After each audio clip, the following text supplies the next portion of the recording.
लोकसभा में मिली हार के बाद पूर्व मुख्यमंत्री और कांग्रेस प्रत्याशी भूपेश बघेल ने राजनांदगांव विधानसभा क्षेत्र के कार्यकर्ताओं के साथ बैठक ली। इस दौरान उन्होंने सभी का आभार जताया, साथ ही हार पर दुख जताते हुए भी वो नजर आए।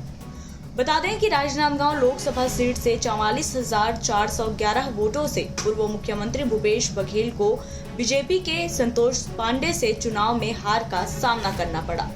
बघेल ने हार की समीक्षा करते हुए कहा कि सभी चुनाव जीतने के लिए ही लड़ते हैं, लेकिन हमारी इच्छा के मुताबिक परिणाम नहीं आए।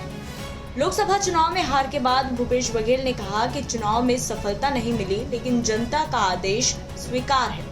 बघेल ने कहा कि मैं राजनांदगांव की जनता का आभार व्यक्त करता हूं, जिन्होंने मुझे 6.5 लाख से अधिक वोट दिए। हार जीत को लेकर कोई मलाल नहीं।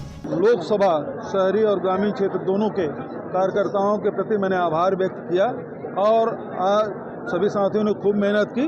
रिजल्ट जो भी है, जनता ने जो आदेश दिया, हम सबको शिरोधार्य है। अभी कल ही मैं दिल्ली से लौटा हूँ।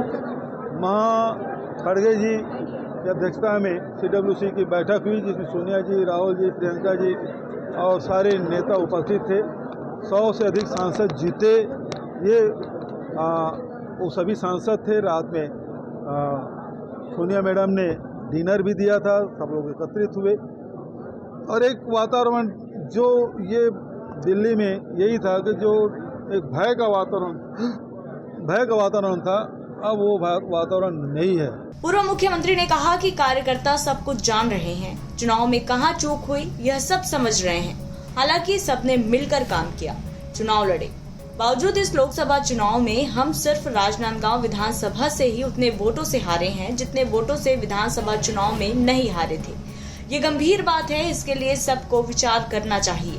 वहीं डॉक्टर रमन सिंह के बयान को लेकर बघेल ने कहा कि वह विधानसभा अध्यक्ष हैं, मैं उनके बारे में कुछ नहीं कहूंगा। रमन सिंह जी को भी मर्यादा का ध्यान रखना चाहिए। वह छत्तीसगढ़ के लोगों का ध्यान रखते तो 15 सीट पर नहीं सिमटे होते। वहीं पूर्व कांग्रेस नेता सुरेंद्र दाऊ के लगाए गए होर्डिंग पर बघेल ने तंज कसते हुए कहा कि वो तो ऐसे बता रहे हैं कि वो ही चुनाव जिताए हैं, यानी बीजेपी कार्यकर्ता घर में बैठे रहें। वो विधानसभा का अध्यक्ष हैं, मैं उसके बारे में कुछ नहीं बोलूँगा। मैं पहले ही बोला था और अब भी बोल रहा हूँ। और उतनी मर्यादा का रमन सिंह जी को भी ध्यान रखना चाहिए।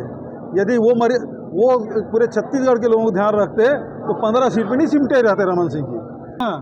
अब उसको अपना इम्पोर्टेंस बताना है ना?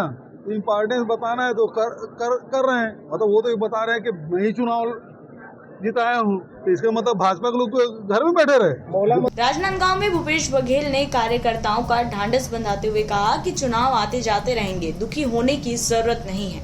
जो बीत गई सो बात गई। हमने कई प्रदेशों में अच्छा प्रदर्शन किया है। छत्तीसगढ़ में थोड़ी और मेहनत करते तो कम अंतर से हारी कई सीट जीत सकते थे। उन्होंने कहा कि देश का माहौल तीसरे चरण के बाद बदलना शुरू हुआ। छत्तीसगढ़ का चुनाव भी तीसरे चरण के बाद होता तो बात कुछ और होती। राजनांदगांव लोकसभा में पूर्व सीएम बघेल की एंट्री से ही पूरे क्षेत्र में कांग्रेस के वोट बैंक में बढ़ोतरी हुई। लोकसभा में हार के बाद अब आने वाले समय में नगरीय निकाय और पंचायत चुनाव में यहां मुकाबला और भी रोचक होने का अंदेशा है। राजनांदगांव से परमानंद रजक की रिपोर्ट, छत्तीसगढ़ तक।